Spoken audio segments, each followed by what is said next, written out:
उपस्थित सभी धर्म प्रेमी, पुण्यात्मा एवं महानुभाव, किसी संप्रदाय विशेष के जन समूह को समाज कहते हैं। संप्रदाय जैसे हिंदू, मुस्लिम, सिख, ईसाई, जैन, बौद्ध, ये धर्म हैं। इन्हीं धर्मों को मानने वाले जो लोग हैं, जैसे जैन धर्म के लोग, बौद्ध धर्म के लोग, मुस्लिम धर्म के लोग, सिख धर्म के लोग, ईसाई धर्म के लोग, अन्य अन्य जो धर्म हैं, उन्हीं धर्मों को मानने वाले जो लोग हैं, उन्हीं को सांप्रदायिक कहते हैं। और वो जो सांप्रदायिक हैं, इन सबके मिलने से एक समाज बनता है। सारी समाज जब मिल जाती है, जब सब धर्म मिल जाते हैं, जब सबका समूह बन जाता है, तो एक, आपकी भाषा में बोलें तो एक कॉलोनी या एक मोहल्ला या एक कस्बा, शहर, नगर, महानगर, जिला या फिर एक प्रांत और उसके साथ साथ एक देश बन जाता है। और जब सब जन संप्रदाय मिल जाता है, सब धर्म मिल जाते हैं, तो एक विश्व बन जाता है। महानुभाव, जब हम समाज में किसी के साथ अन्याय होता हुआ देखते हैं, किसी के साथ जब गलत हो रहा होता है, तो हमारे मन में आता है कि समाज में गलत हो रहा है, हम कैसे इसको सहन करें। और उस समय में हमारे मन में एक सवाल खड़ा होता है कि समाज में सुधार कैसे करें, क्योंकि समाज में जो गलत क्रियाएं हो रही हैं, उन क्रियाओं को प्रत्येक युवा या युवती या बड़े बुजुर्ग बदलना चाहते हैं। ऐसा नहीं है समाजों में समय पे बुरा आज ही हो रहा है, आज से पहले भी समाजों में बुरे हालात बने हैं। एक समय ऐसा आया था जब महात्मा कबीरदास जी ने बीड़ा उठाया था, उन्होंने सुधार करना चाहा, या उसके बाद महात्मा कबीरदास जी हुए, या फिर गुरु नानक जी हुए, जीशु हुए, महावीर स्वामी हुए, सुखदास, हरिदास, रामदास, या मोहम्मद हजरत जी हुए, या रसूल जी हुए, या जैन धर्म के संप्रदाय में जाओगे तो उसमें भी समय समय पे अलग अलग आचार्य हुए हैं। कुंदकुंद स्वामी हुए, समनभद्र स्वामी हुए, आचार्य मांगतुंग स्वामी हुए, आचार्य शांति सागर जी हुए, तो पूज्य आचार्य श्री विद्यानंद जी हुए, चाहे संत शिरोमणि आचार्य श्री विद्यासागर जी। अलग अलग समय पे अलग अलग आचार्यों ने या अलग अलग संतों ने, महंतों ने, निर्गंतों ने, भगवंतों ने समाज सुधार के संकेत किए हैं, उपदेश दिए हैं।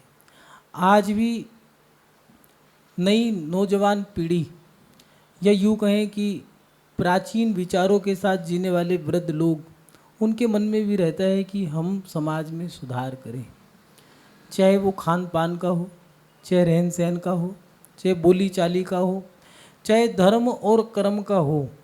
सभी के मन में एक ही विचार रहता है कि हम समाज में सुधार करें, चाहे वो सुधार विद्यालय, औषधालय, विश्वविद्यालय, मंदिर, गुरुकुल, पाठशालाएं, या बिहार समितियां, आहार समितियां, अलग अलग समितियों के माध्यम से या अलग अलग विचारों के माध्यम से प्रत्येक व्यक्ति की एक धारणा रहती है कि हम समाज में भी बदलाव लाएं, समाजों में भी सुधार करें। लेकिन समाज का सुधार होगा कैसे? एक व्यक्ति समाज को नहीं बदल सकता, और सब समाज बदलना नहीं चाहते, फिर समाज में सुधार कैसे हो? और समाज में अगर सुधार ना हो तो युवा हो या युवक हों, युवतियां हों, सुधार नहीं होगा तो आने वाली पीढ़ी इस बुरे माहौल में ग्रस्त हो जाएगी और वो बुरी बन जाएगी। इसलिए बुजुर्गों की भी यही चिंता है कि हम अपने समाजों को सुधारें। जो युवा अपने पैरों पे खड़े हो गए हैं और जिनमें विवेक आ गया है या धर्मात्मा है, उनकी इच्छाएं भी यही रहती हैं कि हम अपने जीवन में समाज के लिए कुछ कर जाएं, समाज में कुछ सुधार हो। लेकिन समाज में सुधार कैसे हो ये कोई नहीं जानता। समाज सुधार की बहुत सारी संस्थाएं हैं, एक नहीं है, हजारों, लाखों, करोड़ों की तादाद में संस्थाएं हैं, ट्रस्ट हैं, मंडल हैं, ग्रुप्स हैं, बहुत सारी ऐसी क्रियाएं हैं जिनके माध्यम से लोग समाज में सुधार करना चाहते हैं, लेकिन समाज में सुधार हो नहीं रहा। जितना समाज में सुधार होना चाहिए नहीं हो रहा। जो युवा हैं वो चाहते हैं कि कोई हमें दिशा दिखा दे तो हम क्या पता समाज में सुधार कर जाए। नेता, अभिनेता सभी के मन में एक ही इच्छा है, समाज में सुधार हो। और जब समाज में सुधार होगा तो फिर समाज के साथ साथ धर्म में सुधार होगा। धर्म में सुधार होगा तो देश में सुधार होगा। देश में सुधार होगा तो देश की जनता में सुधार होगा, और देश की जनता में सुधार होगा तो फिर से वही लौट करके धर्म में सुधार होगा। ये एक चैन है, एक कड़ी है, एक कड़ी से दूसरी कड़ी जुड़ी हुई है। जैसे आपने छोटी क्लास में पढ़ा होगा, बच्चों की क्लास में एक चैप्टर आता है साइंस में कि गाय ने घास खाई, घास से गोबर बना, गोबर से खाद बनी, खाद में बीज डाला तो फसल हुई, फसल से गेहूँ हुआ, गेहूँ से आटा बना, आटे से रोटी बनी, रोटी को आपने खाया, फिर आपने गाय को लालन पालन किया। ऐसे ही एक कड़ी से दूसरी कड़ी जुड़ी हुई है। समाज में जो सुधार होना है उस सुधार से धर्म का सुधार होगा, धर्म के सुधार से देश का सुधार होगा, देश के सुधार से जनता का सुधार होगा, और जनता के सुधार से फिर से पुनः हुई धर्म, देश सब सुरक्षित रहेंगे। महानुभाव, समाज में सुधार कैसे हो? तो कुछ उपाय हैं समाज सुधार के, जो युवा पीढ़ी, बुजुर्ग, नेता या फिर समाज के ठेकेदार कहो या जिनके ऊपर समाज का दायित्व है, उनको एक दिशा चाहिए, समाज में सुधार हो जाए। समाज सुधार होने के कुछ कारण हैं। आप लोगों को अगर समाज का सुधार करना है, आज की प्रत्येक व्यक्ति की एक ही पुकार है, समाजों में सुधार हो। बर्दाश्त नहीं होता ये विघटन, ये बिगाड़, ये बुराई समाज की बर्दाश्त नहीं होती। क्या करें समाज को सुधारने के लिए? तो कुछ उपाय हैं। पहला उपाय, अगर समाज को सुधारना है तो स्वयं का सुधार करें। समाज आपसे है, आप समाज से नहीं हो। आप हो, आप से दो बने, दो से पाँच बने, एक परिवार बना, एक परिवार से जब सब परिवार जुड़ जाएंगे तो समाज बन जाएगी। इसलिए अगर समाज सुधारना है तो पहले स्वयं को सुधारें। क्या सुधार करें? गुस्सा, जो व्यक्ति गुस्सा करते हैं समाज में जाकर के, वो गलत है। गुस्सा करना, अहंकार करना, छल कपट करना, भेदभाव करना, ये सब क्रियाएं समाज में ना करें। अगर आपको गुस्सा करना है बंद दरवाजे में करें, आप बाहर जाकर के क्रोध ना करें। बाहर जाकर के अगर आप गुस्सा करते हो तो समाज में लोग टूट जाएंगे, तनाव हो सकता है। आप गुस्सा करोगे तो सामने वाले से भी क्रोध भरे शब्द निकल के आ सकते हैं। इसलिए बाहर समाज में अगर आप खड़े हो, माने अगर सामूहिक कोई क्रिया कर रहे हो, सामाजिक गतिविधियां कर रहे हो, तो आप गुस्सा ना करें, प्यार से पुचकार के काम करें। दूसरी बात, अहंकार, अगर आपके पास अहंकार है, किसका?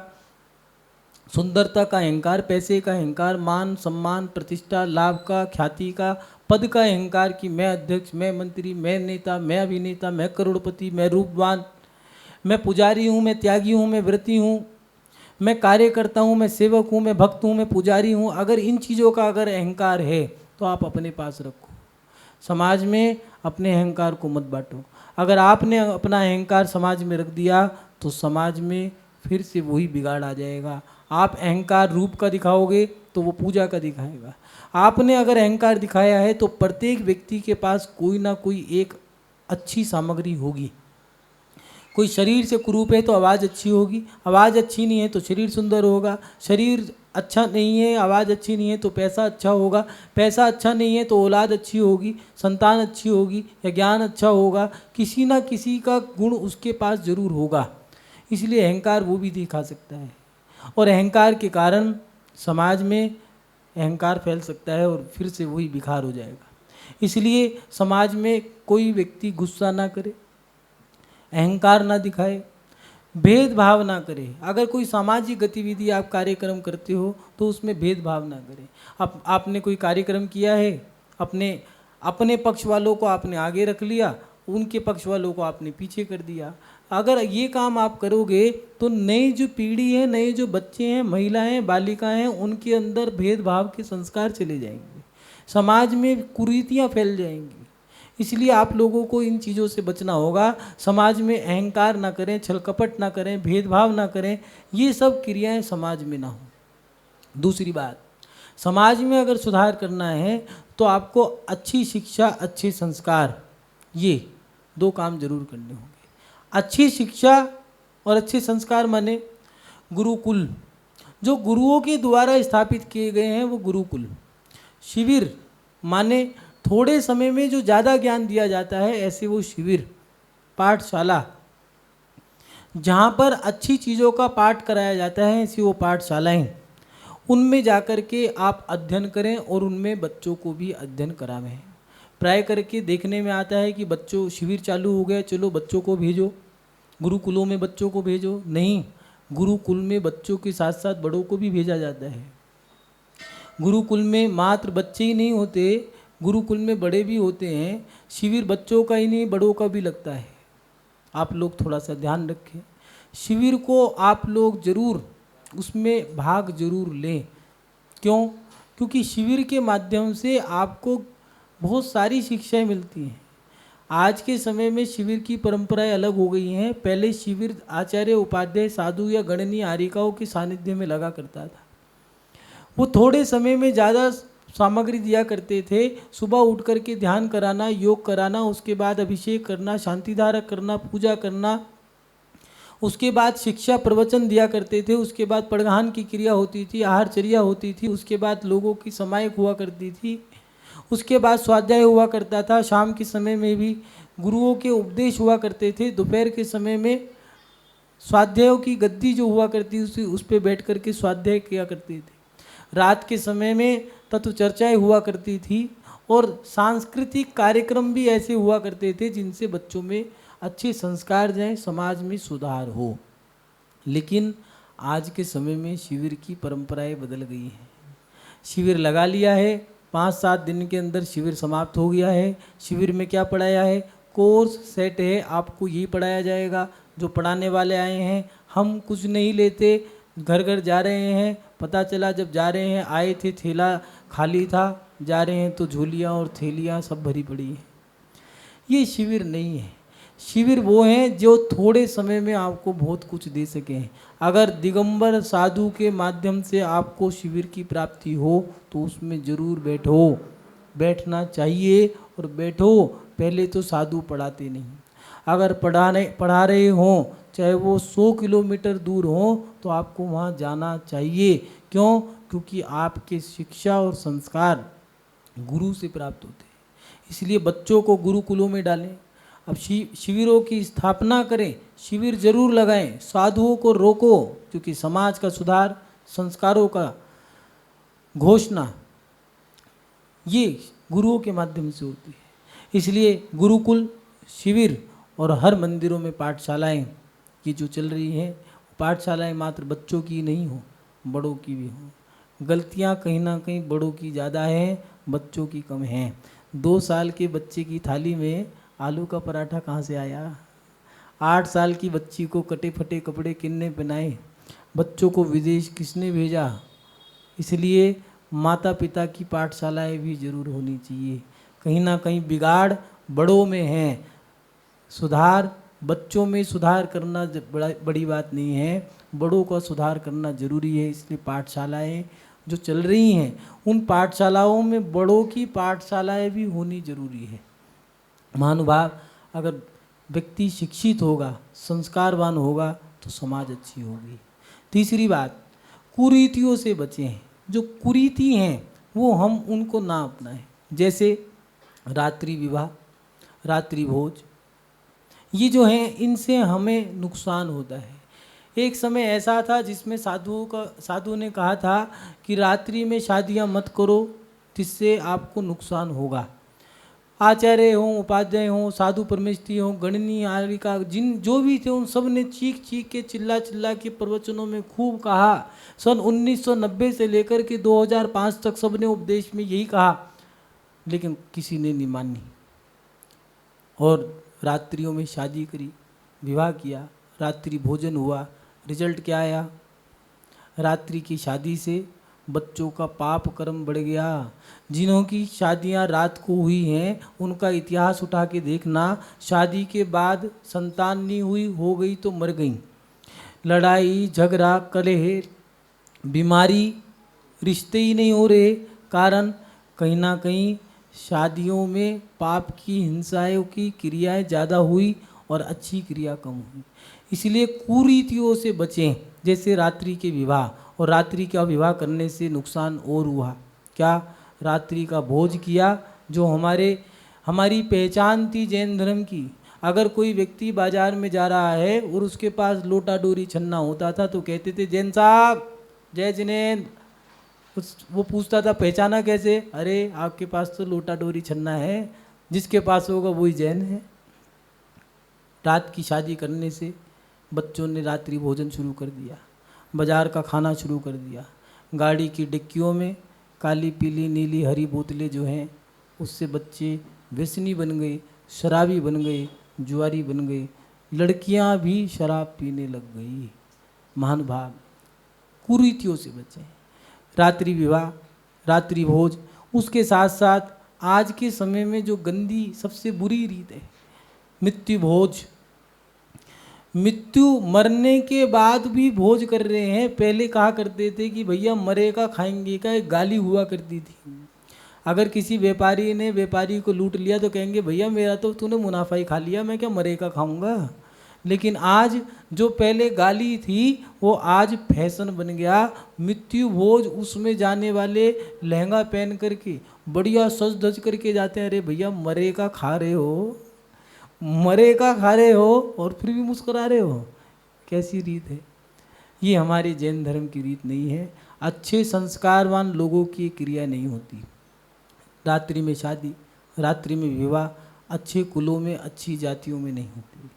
उसके साथ साथ मृत्यु भोज और नशे का सेवन, ये जो चीज़ है आज के समय में, शैम्पियन, वोडका, विस्की, बियर, जो फैशन बन गई है। जन्मदिन में बोतल का ढक्कन खोल करके वो उछालना अच्छा लगता है, लेकिन अच्छा है नहीं। याद रखना, जो अच्छे दिखते हैं जरूरी नहीं है जो दिखने वाली चीज़ों सब अच्छी हों। इसलिए नशे की चीज़ों से बचें। और अंधविश्वास, एक समय ऐसा भी आया था कि मूर्तियाँ पानी पी रही हैं, चलो मैं दूध पिला के आया। एक व्यक्ति दूध पिलाने चला गया, एक व्यक्ति पानी पिलाने चला गया, एक व्यक्ति कहने लगा ओ मैंने तो मूर्ति को बीड़ी पिलाई है, हम भी चलो पिलाने चलें। कोई सीताफल खिला रहा है, कोई हलवा खिला रहा है, कोई केला खिला रहा है। ये कुरीतियाँ हैं, इन कुरीतियों से बचें। महानुभाव, समाज में जब कुरीतियाँ फैल जाती हैं तो समाज का विघटन हो जाता है, समाज में बिगाड़ हो जाता है। लड़कियाँ, बच्चे, बालिकाएं, महिलाएं, पुरुष सब बिगाड़ की ओर चले जाते हैं। इसलिए कुरीतियों से बचें। पहली बात, स्वयं का सुधार करें। दूसरी बात, अच्छी शिक्षा, अच्छे संस्कार। तीसरी बात, कुरीतियों से बचें। और चौथी बात जो सबसे बड़ी विशेष बात है, सामाजिक एकता। सामाजिक एकता का होना बड़ा जरूरी है। जैसे आपसी प्रेम, आपसी भाईचारा, ये जो है हमारे जीवन की सबसे बड़ी मजबूत कड़ी जो है समाज को रखने वाली। आज के समय में आपसी भाईचारा नहीं दिखता। पहले शादी हुआ करती थी, जो बुजुर्ग लोग हैं जो सुन रहे हैं, पहले बुजुर्ग आप लोग जानते होंगे, पुरानी शादियों में फेरों के समय पर सम्मान हुआ करता था समधाने पक्ष का, जो बारात लेके आते थे। और उस समय में डर लगता था पता नहीं बाराती क्या डिमांड रख दें। तो जो साधर्मी हुआ करते थे, यार दोस्त हुआ करते थे या मित्र हुआ करते थे, अपने भाई बंधु हुआ करते, तो जेब में अंटी में पैसे लेके जाया करते थे कि अगर इज्जत उछालने वाले कोई मिल गए तो हम उसकी इज्जत को बचा लेंगे। लेकिन आज वो जमाना दिखता नहीं है। महानुभाव, आपसी प्रेम होना जरूरी है, आपसी भाईचारा होना जरूरी है। जब भोजन के लिए बैठा करते थे, एक दोस्त दूसरे दोस्त के घर जाया करता था, भोजन करने बैठा है, रोटी आने में समय लग गया तो कोई बात नहीं, आधी रोटी अपनी थाली की उसमें निकाल के रख दी, चल खा, आने में समय कोई बात नहीं। और कभी कभार तो ऐसा हो जाता था कि सब्जी कम पड़ गई, कोई बात नहीं, खुद तो चटनी लगा लगा के खा ली और दोस्त को पकवान खिला रहे। ये था आपसी भाईचारा, साधर्मी का भाईचारा, महानुभाव, ये जरूर है। जब तक ये प्रेम वात्सल्य नहीं होगा तब तक समाजों में सुधार नहीं हो सकता। आज आपसी भाईचारा धीरे धीरे कम होता जा रहा है। आपस में तनाव ज़्यादा है। समाजों में सुधार तब होगा जब तनाव कम होगा। और उसके साथ साथ साधर्मियों की मदद करना। जब जिस धर्म में, जिस समाज में साधर्मी की मदद की जाती है वो समाज सबसे ज़्यादा मजबूत दिखेगी। इतिहास उठा के देखो, चाहे वो मुस्लिम समाज हो, चाहे वो ईसाई समाज हो, चाहे वो सिख समाज हो, जिनमें आपस में एकता है, चाहे वो सिंधी समाज हो, चाहे मीणा समाज हो, चाहे गुजर समाज हो, चाहे जाट समाज हो, इन समाजों में जितनी एकता है, क्यों एकता है? क्यों? आपसी प्रेम, आपसी एकता समाज को मजबूत करती है। लोग मुस्लिम धर्म के लिए कहते हैं, लेकिन मुस्लिम लोगों में एकता है, इसलिए पूरा विश्व मुस्लिम समाज को सबसे बड़ा मानता है। ऐसा नहीं है पूरे विश्व में ईसाई नहीं है, हिंदू नहीं है, सिख नहीं है, जैन नहीं है, बौद्ध नहीं है, लेकिन जहाँ एकता है उसका ही वर्चस्व रहेगा। साधर्मी की मदद जरूर करें। कई बार ऐसा देखा जाता है कि अगर साधर्मी कुछ करने जा रहा है तो पहले इसी की टांग खींचो। अगर कोई अपना जैन भाई या कोई व्यक्ति अपना साधर्मी है, उसकी मदद, कोई इलेक्शन लड़ने जाना है तो पहले एक काम करो, इसी को हराओ। 1 लाख घर की समाज में, 10,000 घरों की समाज में भी अगर कोई अपना विधायक ना खड़ा कर पाओ तो याद रखना तुम्हारे लिए शर्म की बात है। समझ लेना तुम साधर्मी की मदद नहीं कर पा रहे। हार कैसे गया? कहीं ना कहीं हमारे अंदर कमी है। महानुभाव, समाज को अगर मजबूत करना है तो समाज के अंदर ये 4 गुण होने जरूरी है। पहला, स्वयं को सुधार करें, गुस्सा ना करें, समाज में अहंकार ना करें। कर रहे हो, करो, ऐसा नहीं है अहंकार नहीं आता। पंचम काल है, अहंकार या क्रोध, मान, माया, लोभ, ये 4 कषाएं हैं जो नष्ट नहीं हो सकती। लेकिन इस पंचम काल में थोड़ी सी क्रियाओं पे सावधानी रखने के लिए कहा गया है। अगर गुस्सा आ रहा है तो कमरे के अंदर कर लो, छत पे जाके कर लो, पेड़ के नीचे जाके खड़े होके अकेले में चिल्ला लो, क्या दिक्कत है? पेड़ पे मार लो, छत पे जाकर के अहंकार दिखा लो, अपने जानवर कुत्ते पे दिखा लो अहंकार, क्या दिक्कत है? उससे अपना बचाव होगा, समाज का बचाव होगा। इसलिए मायाचारी, छल कपट, भेदभाव ये समाजों में ना करें। उसके साथ साथ जो आपको बताया, गुरुकुल, शिविर, पाठशाला, अध्ययन, ये समाज में जरूर करें, जिससे कि समाज मजबूत होगी और अपने बच्चों को शिक्षावान और संस्कारवान बनना है। उसके साथ साथ कुरीतियाँ, रात्रि विवाह, रात्रि भोज, मृत्यु भोज, नशे का सेवन, और उसके साथ साथ अंधविश्वास, मनगढ़ंत कहानियाँ, जो सबसे ज़्यादा हाईलाइट है, चलो उसी बाबा, एक व्यक्ति थप्पड़ वाला बाबा मेरा गुरु है, क्यों भैया? वो मार देगा मैं ठीक हो जाऊँगा। ऐसा कभी हुआ है क्या? इसलिए अंधविश्वास पे ना जाएं। और उसके साथ साथ सामाजिक एकता का होना ये जरूरी है। महानुभाव, कुछ बातें आपके लिए विशेष हैं, वो भी आपको याद रखनी जरूरी है। कौन कौन सी? आप कहोगे महाराज जी आज फिर विशेष बात बोल रहे हैं। विशेष बात कौन सी है? समाज में सभी का सम्मान हो। समाज में अगर सुधार करना है तो आप सभी का सम्मान करें, चाहे वो महिला हो, चाहे युवा हो, वृद्ध हो, वृद्धा हो या फिर गरीब। अगर समाज को मजबूत करना है तो आप किसी का सम्मान करो या ना करो, गरीब का सम्मान पहले करो, समाज मजबूत बनेगी। आप कभी कभार ऐसा भी हो जाता है, हम अमीर का सम्मान करेंगे या फिर सम्मान अमीर का ही होता है, गरीब के मुंह से तो अब यही निकलने लग गया कि धर्म भी अब अमीरों का हो गया। मंच पे सम्मान मात्र अमीरों का है, विधान 3 घंटे का है, सम्मान में 6 घंटे का विधान हो जाता है। अभिषेक, शांतिधारा, पूजा, विधान, हवन और समापन। लेकिन हमने 3 घंटे के विधान को 6 घंटे में किया क्या? जिस अमीर ने पैसा दिया उसका सम्मान, माला, तिलक, पटका, सम्मान, मोमेंटो, सोफा, साफा, सोल, चद्दर, सब हम उसको बांटने को तैयार हैं। शादी करी, करोड़ों रुपया खर्च कर दिया, क्या कभी उस सम्मान में किसी गरीब को एक थाली भोजन कराया? महानुभाव, समाज को मजबूत करना है तो गरीब का सम्मान जरूर करें। करोड़पति कोई दुआ नहीं देता, याद रखना। तुम अपना इतिहास उठा के देख लो, तुम्हारी शादी में जो गरीब अमीर आए होंगे किसी ने दुआ नहीं दी होगी। हाँ, ये जा कर के ज़रूर कह देंगे कि भैया शादी तो बहुत बढ़िया थी, दाल में नमक कम था। लेकिन ये याद रखना, दुआ देने वाला या तो भिखारी मिलेगा, माँ मिलेगी, संत महात्मा मिलेंगे। जब भी दुआ दी है गरीबों ने दी है, अमीरों के पास दुआएं नहीं होती, राजा के पास दुआ नहीं होती, दुआ तो गरीबों के पास होती है। इसलिए समाजों में गरीबों का सम्मान जरूर करें। दूसरी बात, समाज में कोई भी राजनीति ना करे। आज समाजों की स्थिति देखते हैं तो मन बड़ा दुखी है। साधुओं के मन विचलित हैं।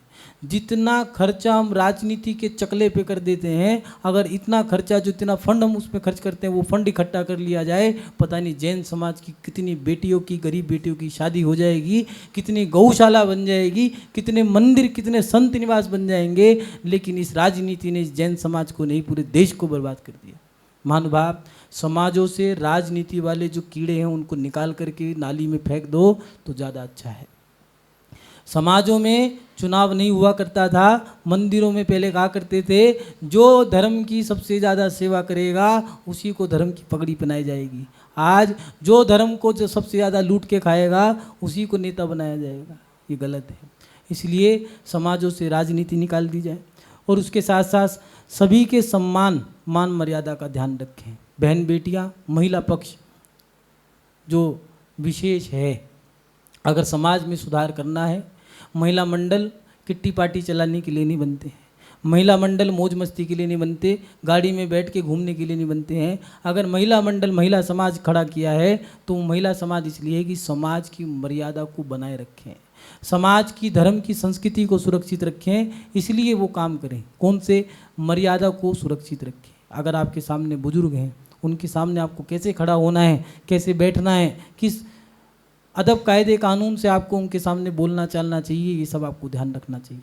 महानुभाव, समाज को मजबूत करने के लिए ये काम भी आपको करना जरूरी है। यह आप जरूर ध्यान रखें, सम्मान, मान मर्यादा का। क्यों? क्योंकि सभी का सम्मान है। बुजुर्ग सम्मान चाहते हैं, उनको 2 रोटी खानी है मात्र, लेकिन वो 2 रोटी उनको सम्मान की चाहिए। इसलिए उनको सम्मान दें, समाज मजबूत बनेगी। उसके साथ साथ आज के समय में सबसे मजबूत जो वीक पॉइंट है समाज का, वो है दिखावा।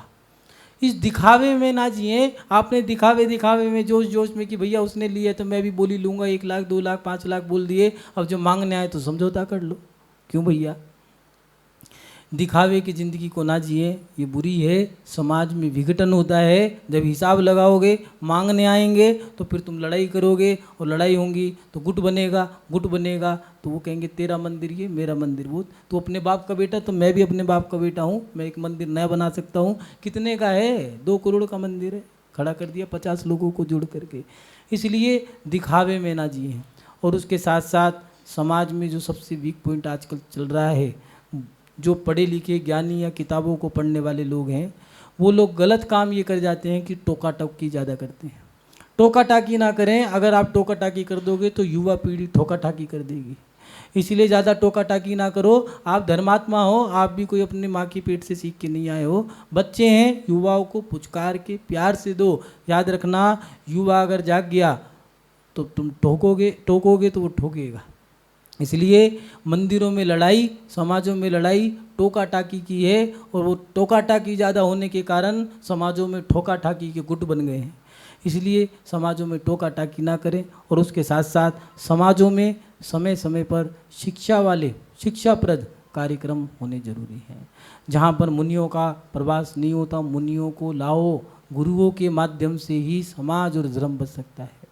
और उसके साथ साथ समाजों में ऐसे कार्यक्रम करें, मौज मस्ती के नहीं, समाजों में कार्यक्रम करें शिक्षाप्रद, जिससे सम्मान मिले, जिससे लोगों को शिक्षा मिले। ऐसे कार्यक्रमों, फैशन शो करके कोई लाभ नहीं मिल रहा। आओ जी ताऊ जी तंबोला, इनको करके कोई शिक्षा नहीं मिलती है। शिक्षा मिलती है मैना सुंदरी का कार्यक्रम दिखाओ, अपने कुंद कुंद स्वामी की कथाएं सुनाओ, आप अपने आदिनाथ भगवान से लेकर के महावीर स्वामी तक के इतिहास को बताओ, तब जा कर के हमारा धर्म सुरक्षित हो सकता है, हमारी समाज सुरक्षित हो सकती है। महानुभाव, अच्छी समाज अच्छा धर्म बना सकती है, एक अच्छा धर्मात्मा खड़ा कर सकती है, अच्छा देश बना सकती है। अच्छी समाज अगर होती है तो महानुभाव एक अच्छी समाज एक भगवान बना सकती है। अच्छी समाज ही महावीर भगवान पैदा कर सकती है। एक अच्छी समाज एक कुंद स्वामी जैसा संत खड़ा कर सकती है। इसलिए अपने जीवन में अच्छी समाज को खड़ा करने की प्रयास करें, कोशिश करें। समाजों में सुधार की ये आपको उपाय बताए हैं, आप अपने जीवन में इनको ग्रहण करें। इन्हीं शब्दों के साथ अपनी समशकला को विराम देता हूँ। जय बोलिए परम पूजनीय आचार्य गुरुदेव श्री वसुनंदी जी मुनिराज की, अहिंसा में विश्व धर्म की।